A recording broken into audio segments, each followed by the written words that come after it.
I'm Devorah Wallen, and I'd like to share my tea for two, my Torah thought, for 2 minutes, more or less.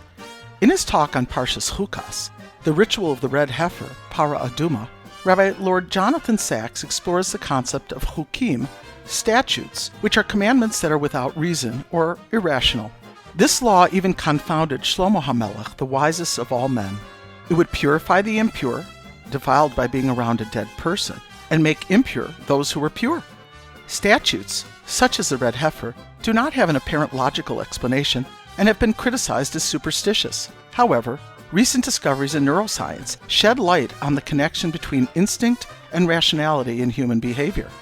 Neuroscientists have identified two mental systems in the brain: the instinctive emotional system centered around the amygdala and the rational deliberate system involving the prefrontal cortex. The instinctive system responds rapidly to stimuli, while the rational system engages in reflective thinking. The challenge is that the instinctive system reacts first, leaving little time for rational thought. Rabbi Sacks explains that much of what we perceive as rational behavior is really driven by our instincts. The emotional responses originating from the amygdala have a more significant impact on our actions than rational deliberation.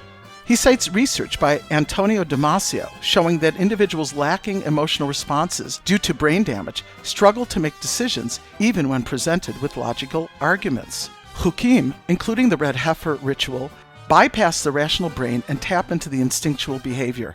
By repeatedly performing these rituals, new neural pathways are formed, leading to behavioral change that cannot be achieved through rational means alone. Rabbi Sacks refers to these rituals as engraving new patterns in the brain, creating instinctual responses that counter destructive impulses.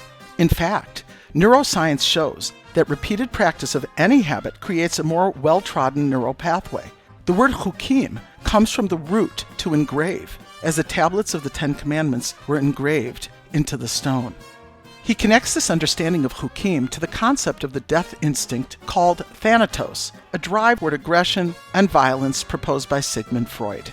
Chukim, by bypassing the rational mind, address this deep-rooted instinctual behavior and promote behavioral change. The red heifer ritual specifically highlights the idea that contact with death defiles. By emphasizing the need for purification, it underscores that God is found in life, not in death. Through the Para Aduma, the message of choosing life resonates deeply with our instinctive reaction, urging us to prioritize life over our destructive impulses. Uvacharta b'chaim, let us all choose life.